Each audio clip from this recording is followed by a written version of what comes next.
Hello, and welcome to the 12 Days of TradWives.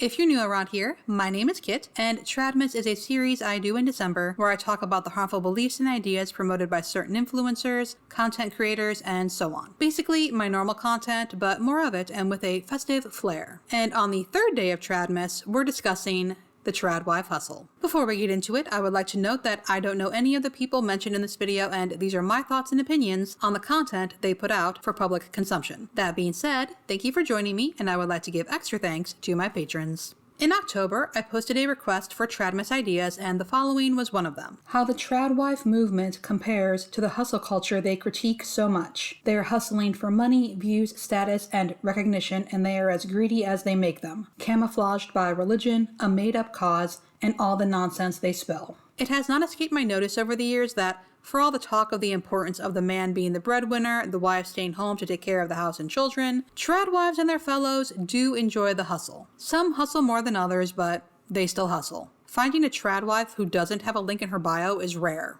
So let's talk about it. As I was scripting this video, I discovered that nearly every woman I've covered on my channel who has stressed the importance of being a stay-at-home wife and mother is not actually focusing only on their home and family, despite telling their audiences that that is what women need to do. Let's have a look. I can foresee this getting messy, so I want to be quite clear. If you want to devote your time and attention to being a wife and mother, that is your business. And that is not the issue. The issue is that these women, some more than others, have talked about how that is what women should do to be right with God, to find fulfillment, to be good wives and mothers. They mock, belittle, and insult working women and lament children who go to daycare. And then they turn around and become entrepreneurs. The winners of Most Low-Key are Mrs. Midwest, who has an occasional sponsorship and an Amazon storefront, Dear Sister, who has an Etsy shop with her husband, The Transformed Wife, who has written 2 books, and A Homemaker's Manifesto, formerly known as Issa Ryan, and who I refer to as Biblical Wife, who has a Substack for $50 a year. And from here, it just gets worse.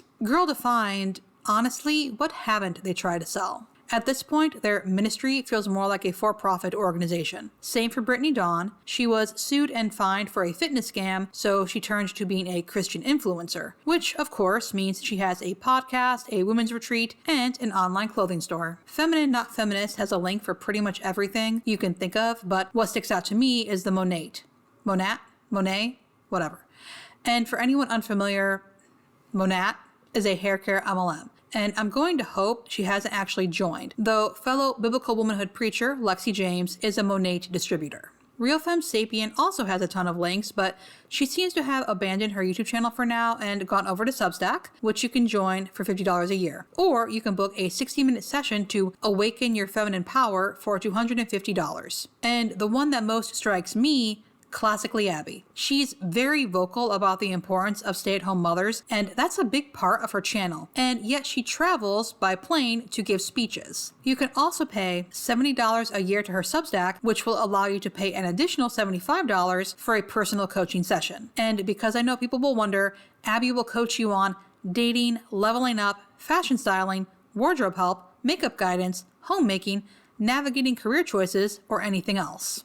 Bernadine Bluntly has tried just about everything: YouTube, podcast with her husband, online clothing store, and now the Simply Smitten Dating Guide, which was released last year to help traditional women find a man. And it can be yours for $297. She is hardcore promoting that. When a new module was released in October, I received 7 emails in 1 week. And most of her Instagram stories are success stories, links to sign up, and she even had a Black Friday sale. Apparently, her dating course is the best gift for the traditionally minded Christian woman. Bernadine and her husband are also 2 of the trusted affiliates you can join the courtship network through. And that costs $12 a month to be a member. Knowing where Bernadine began and seeing where she is now, it's a little surprising, but what's really surprising to me is that she was on 2 episodes of the Whatever podcast. Not only is it immodest, but she had to fly to California to be on it.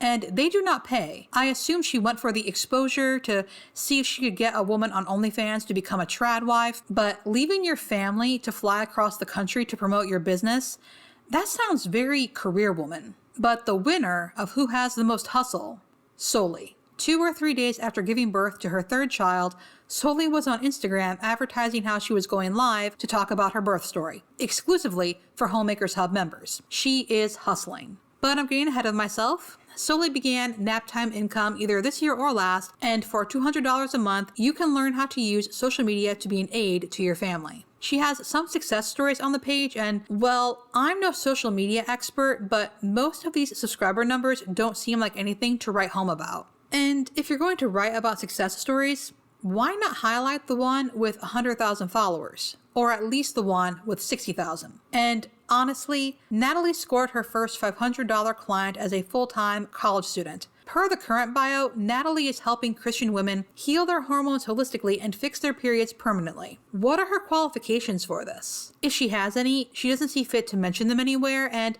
that concerns me because messing with hormones is serious. And another one, Rachel added thousands per month with one single coaching call. Rachel has 1,200 followers. Where are the thousands? And then there's David and Rosie got 4,000 plus followers and started their marriage mentorship. 1, they are Soli's parents, and 2, I don't think 4,500 followers is enough for a steady income. Also, I'm starting to think that everyone listed as a customer is actually just someone Soli knows. But hey, you know it's better than one hustle? 2. Soli recently began the Homemakers Hub, and 5 of the 6 fellow homemakers joining her in this venture are also former students of Naptime Income. And for $25 a month, you get access to the Insta Growth course, the Instagram Monetization Guide, and the traditional homemaking course. But this is not the end. Imagine my surprise when one of Soli's Naptime customers turned out to be a familiar face. Friend of the channel, Rebecca Barrett. Though neither Soli nor Rebecca mention each other that I've seen, so maybe the names are just a coincidence. Anyway, Rebecca has apparently also stepped away from YouTube and is focusing on freelance digital marketing to help mamas make passive income from home. As I write this, she just posted a reel with her baby, so I'm not sure how passive this income is, but okay. Has she been hanging out with Bethany? Anyway, she links to a guide about how to make money with digital products, a 15-day business builder challenge, and the Naptime Profits Playbook with resale rights. Rebecca Barrett has become a master rights reseller. When I did my first commentary on her channel 2 years ago, I definitely did not expect this. So, I have so many thoughts. And after spending Thanksgiving with my family, I have thrown those thoughts out and have new ones. First, I want to make it clear that Bernadine is not qualified to heal father wounds or, honestly, to heal anything. Wanting to help people is great, but please get the appropriate education before attempting to therapize someone. Second, these new thoughts were partly brought on by, well, my mother is a housewife. She handles everything, and on Thanksgiving, she was too busy to even think about going online, let alone going live to talk about her business or posting slide after slide about her Black Friday deals for her business. And you know, as one of those masculine boss babe feminists with paid employment, I had 4 days off not thinking about or dealing with my work and instead just spending time with my family, which these women say women need to be focused on. Third, they are selling people products to become themselves. Everything is about being a mother making income from home, selling other women info about being a mother working from home. It's like some sort of bizarre MLM, and like an MLM, the chances of someone making meaningful income is slim to none. Also, doesn't this go against what they say? Why are they encouraging women to take time and attention away from their home and family to make money? I thought it was super important for men to be the providers and protectors. Or do they know these courses won't lead to a meaningful income, thus men's status as provider will be unthreatened, and this is just a way for the women to pass time? So many questions and no answers. And that's it for this video. Thank you so much for watching, and I'll see you in the next one.